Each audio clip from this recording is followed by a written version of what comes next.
Pessoal, tudo bem? Vamos começar mais uma videoaula. Eu sou a Tabita, sou orientadora das oficinas de fotografia. Esse vídeo faz parte das oficinas culturais da Fundac. Para ver mais outras oficinas, é só acessar o site, lá tem todas as oficinas que a Fundac proporciona para a população, né? Desde dança até artes, artesanato. É muito legal para quem quer aproveitar esse tempo de pandemia, esse tempo de quarentena em casa, né? Aprender a várias coisas, né? Não se limitar. Bom, na aula passada a gente falou um pouquinho sobre a evolução dos equipamentos fotográficos. Comentei um pouco com os alunos, ajudei a fazer uma câmera escura como essa daqui, para a gente entender a função da fotografia, como ela funciona e como por muito tempo ela foi usada. Com a evolução da fotografia, a gente esqueceu de falar um pouco sobre a evolução das câmeras digitais, né? Agora no mercado existe uma outra câmera sem espelho. Eu vou tirar a lente para vocês observar que essa série de câmeras da Canon, Nikon e outras mais, elas possuem um sistema de espelho, né? As novas, as mais atuais, que eu vou mostrar daqui a pouco, elas já não tem mais esse mesmo mecanismo. O que você vê já passa pelo processador da câmera e já faz a imagem. As duas mantêm um padrão de qualidade ótimo em comparação às outras câmeras já inventadas. Claro que com essa tecnologia, os megapixels, a resolução em si aumenta pelo fato de ser um sensor novo. Então, para continuar a nossa aula, vou falar um pouquinho das câmeras digitais mais atuais do mercado, que no caso seria essa, né? E qual seria a diferença entre uma DSLR e uma mirrorless? Não sei pronunciar corretamente, mas deve ser por aí. Bom, as câmeras DSLR, que é essas comum, que a gente consegue ter mais contato, né? Hoje em dia, acredito que as outras opções também, lá no mercado já está bem disponível, bem mais acessível.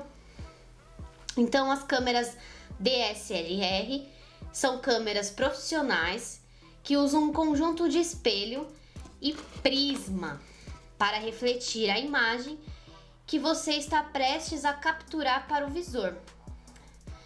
Então, esse tipo de câmera se divide em dois grupos.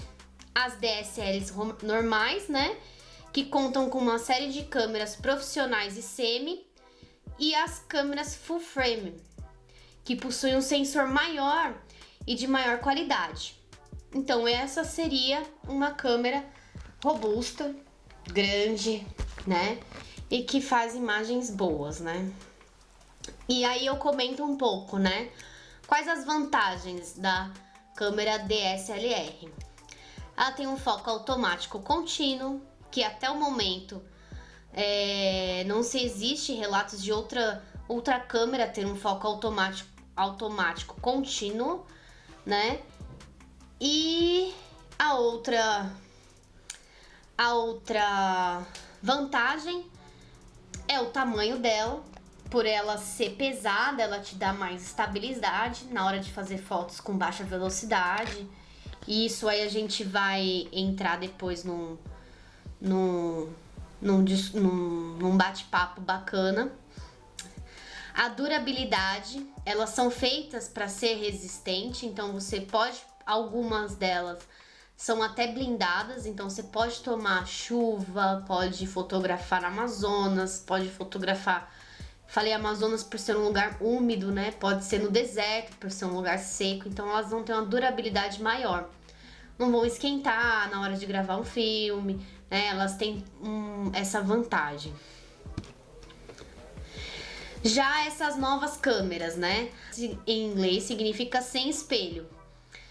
Quando abordamos as características da DSLR, vimos que ela se distingue por oferecer um conjunto de espelho e de prisma que levam a imagem daquilo que se pretende fotografar. A máquina do tipo, portanto, não conta com esse tipo de conjunto óptico, funcionando com um designer que a imagem capturada pela lente viaja diretamente para o sensor. Como não precisam dos espelhos e prismas, essas câmeras são bem menores e bem mais leves que as DSLRs. A qualidade é a mesma, né? As vantagens é por ser menor, a velocidade também, por ter uma taxa de captura muito boa, rápida, né? Visualização ao vivo, a mesma imagem que você vê no LCD é mostrada dentro do EF, que é o local de visualização, é esse aqui. Então o que você vê aqui, você vê aqui. E o foco, que é um recurso muito útil que permite ver quais áreas de quadro estão focadas. Então você vê que cada uma tem a sua vantagem, né? Esse é o sistema de uma DSLR e de uma câmera atual sem o espelho.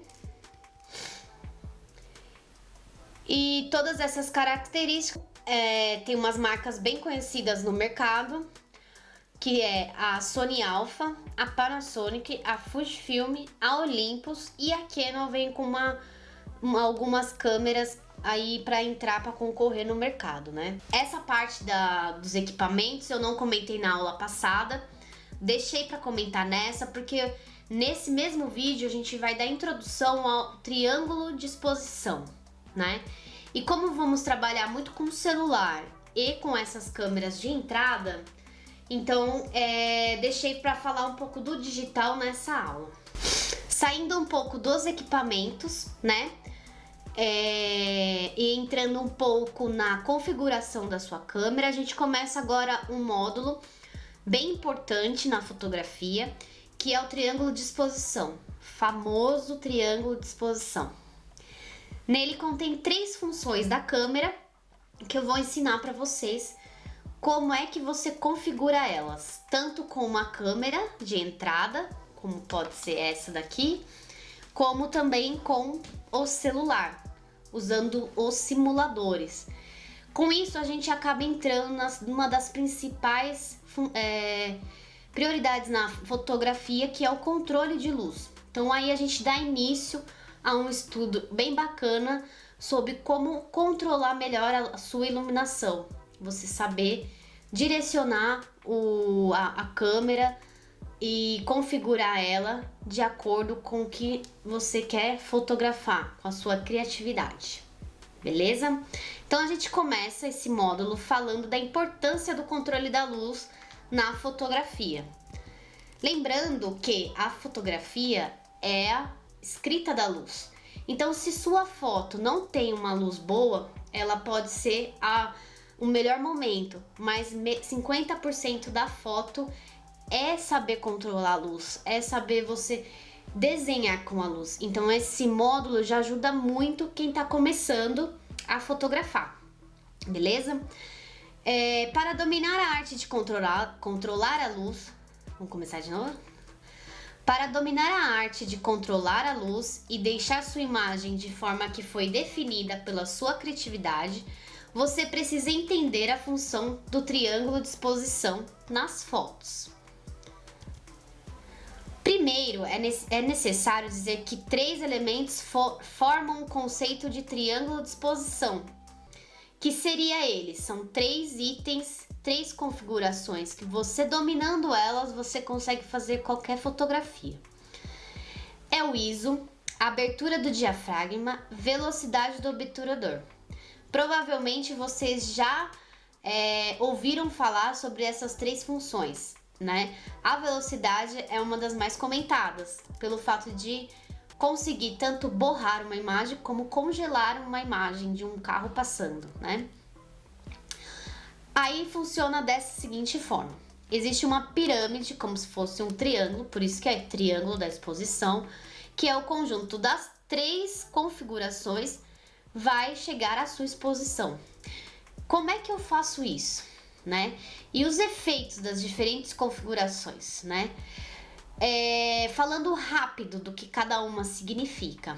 O ISO, ele determina a sensibilidade da luz que a imagem é capturada. Quanto maior o valor, mais luz o sensor irá captar e a imagem vai ficar com mais grãos. Então, se você apelar a aumentar o ISO, sua imagem, principalmente de locais com pouca luz, vai ficar com aqueles ruídos, né? A velocidade indica o tempo que o sensor irá utilizar para capturar a imagem. O sensor ele é programado para a velocidade, controla a hora que ele abre e a hora que ele fecha. Quanto maior tempo ele deixa aberto, mais luz entra. Fechou, entrou menos luz. Então a velocidade serve para controlar isso. Lembrando que eu vou falar disso por módulo, para a gente poder aprofundar cada função, né, e ficar profissional nessas configurações. Voltando aqui, a abertura indica o tamanho do orifício por onde a imagem irá passar para alcançar o sensor. Quanto maior o valor, maior a profundidade de campo.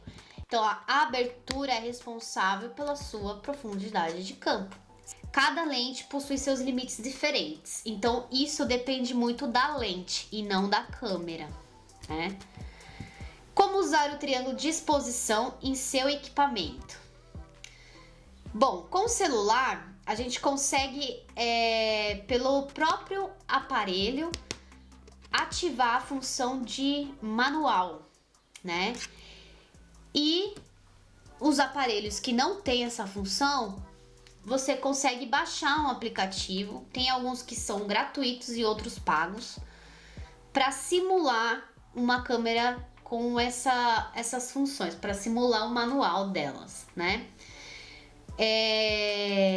Esses app permitem controlar manualmente recursos como o ISO, a velocidade, profundidade de foco, balanço de branco e a temperatura da imagem.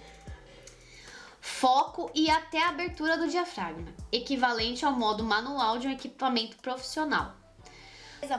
Essa foi mais uma videoaula aqui das oficinas da Fundac de Caraguá.